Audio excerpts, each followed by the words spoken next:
right, that's better. My name is Jonathan, I'm Dave's best man. I'm going to start this off with an apology because this is a little bit on the long side. However, in my defense, trying to describe to you the level of stupidity that Dave and I have managed to achieve in under 4 minutes is just about impossible. So keep that in mind. Homies, don't wait for the toast to start drinking. It's only going to help us out, okay? Alright. See those two right there? I love that. But using the word love is tricky though. It's tricky because I can say I love my cell phone, or I say I love my grandma. And the intensity and meaning behind the word is a little bit different in each situation. So it's my belief that if you want to capture the emotional intensity behind the word love, you have to charge it first with empathy and experience. So that's what I'm going to try to do. I'm going to talk for a little bit, and then I'm going to say those same words again, and we'll see if it makes any difference. So I have a lot of stories about David. I could tell you about the time he lit his hand on fire. I could tell you about the time he lit his hair on fire. Or I could tell you about the time that he and Steven stole my underwear, soaked them in water, and hid them in my parents' freezer. Get out of there, man. Unfortunately, I don't have time for all of that. So I did pick one story that I'd love to share with everyone, but I need to say a few words about Lisa first. Lisa is like a sister. And I know that's incredibly cliche, but I can prove it because the mark of a true brother is the ability to irritate the hell out of his sister. Amen! Woohoo! If you can see her, you can turn your attention towards the bride. I will demonstrate this by telling everyone that Lisa was valedictorian in high school. She then went on to graduate from UC Berkeley in only 3 years, no big deal. Then she completed the prestigious screenwriting program at UCLA, got her master's from Cal State Long Beach, and is presently working on her doctorate in English literature at UC Riverside.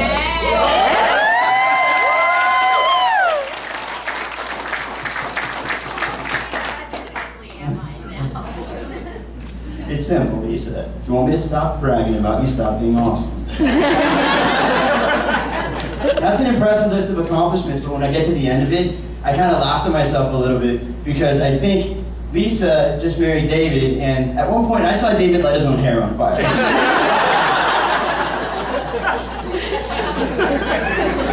Unfortunately, like I said before, I don't have time to tell you about that incident, but the story I would like to share takes place sometime around the summer of 1994. I was out in the garage with my dad, and we were trying to get a lawnmower started. And my dad had... David knows what's coming. Hey, I promise stupidity. It's on its way. Yeah, I understand completely. But anyway, I'm working on this lawn with my dad, and he has a can of starter fluid that he's using to try to help get the engine running. And I don't know why he did it, but at some point, my dad stopped what he was doing. He grabbed a lighter off the workbench. He told me to stand back and said, "Watch this." He then sprayed the starter fluid directly into the flame from the lighter, and a 3-foot stream of fire erupted forward. Now, at 13 years of age, that was easily the coolest thing I had ever seen. So naturally, the next time my parents left me home alone, I called up David and told him to come over. I showed David what my dad showed me, and my parents were just like shaking their heads. I showed David what my dad showed me, and he thought it was just as cool as I did. So we went back and forth taking turns in my parents' backyard, playing with a new handheld flamethrower. Well, curiosity breeds creativity, so it wasn't long before one of us got the idea that we could spray stuff with the starter fluid on the concrete, and then light it on fire. And let me just tell you, if you have never seen your own name written in flames, you're missing out. It is actually pretty cool. Anyway, after a while, 13-year-old logic kicked in, and we reasoned that if one flammable liquid was this much fun, what would it be like if we took multiple liquids and mixed them all together? So, in an attempt to answer this, we found an empty glass bottle and proceeded to fill it with anything in my dad's garage that had the words "warning" and "flammable."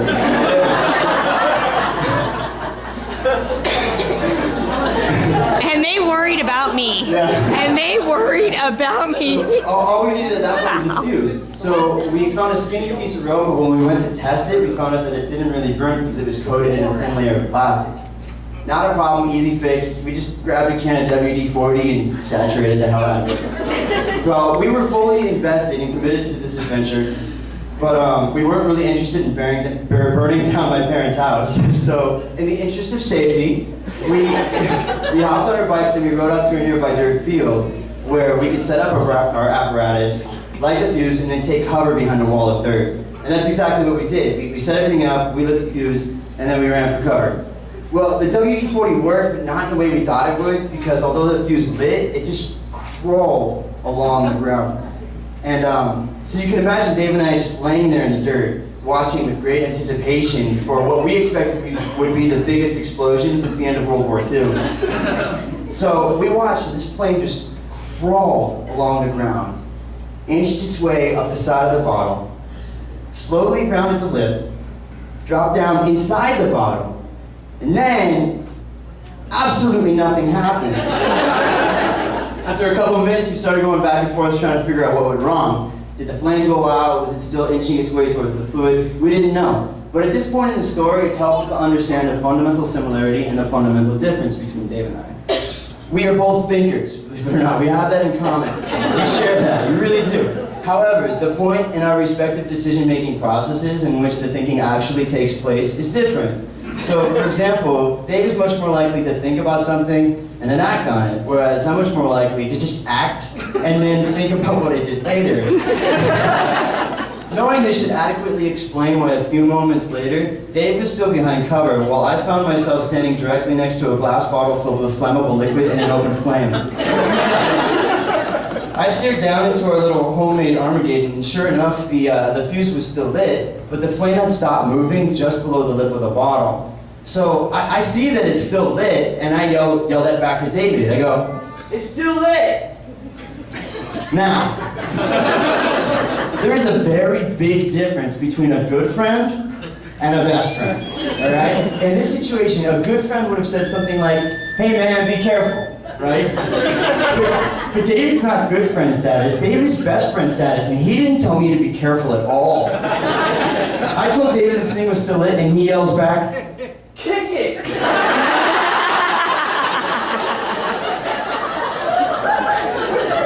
Well, my act first, think later brain hears this and thinks, "Kick it?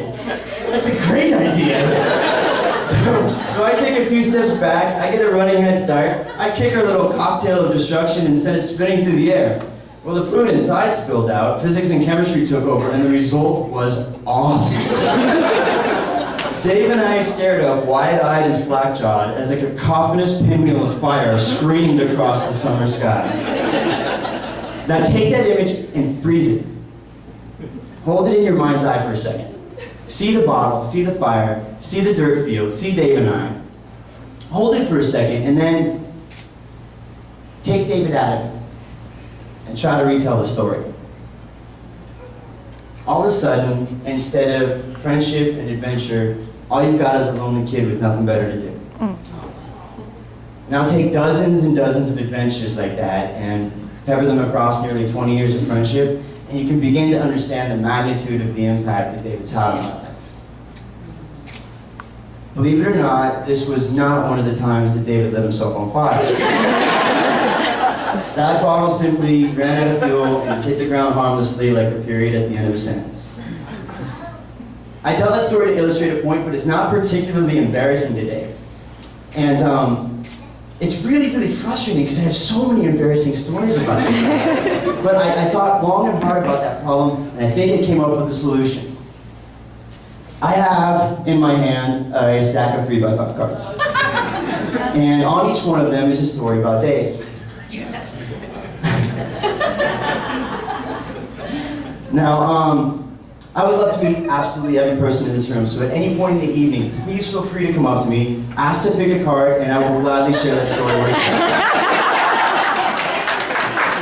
Now, to entice you a little bit, a few of these stories include the time David made the police blotter. I think everybody that you work with would probably be real interested in that one. Strange things I've seen David put in his mouth. And one of my personal favorites, David's first catheter. Alright, I have one more point I want to make and then I promise to shut up. I am incredibly lucky. I've experienced multiple friendships that have been dominated by laughter, and I've got a pocket full of stories to prove it. However, at some point in life, all of us experience something that's impossible to laugh at. Everyone in this room knows what it feels like to be completely devastated. I know I have. And when something goes wrong that can't be fixed, the only way to get through it is to walk through hell for a little while. And when we have to walk through hell, good friends meet us on the other side. But best friends walk with us. Both of you have walked with me. And the level of eloquence necessary to adequately express my gratitude is beyond my ability. See those two right there? I love them. They are incredible people. And the fact that the two of them decided to get married and start a life together, well, that's a hell of a reason to celebrate. Although I am a little worried about your kids because it seems pretty likely. It seems pretty likely that they'll be incredibly intelligent with a penchant for lighting things on fire. Josh is reproducing. Hold on. All right, I've talked way too long. Let's get to the toast. I'm going to start this. Dave, you keep it going. Let me see you finish it. To life. To life.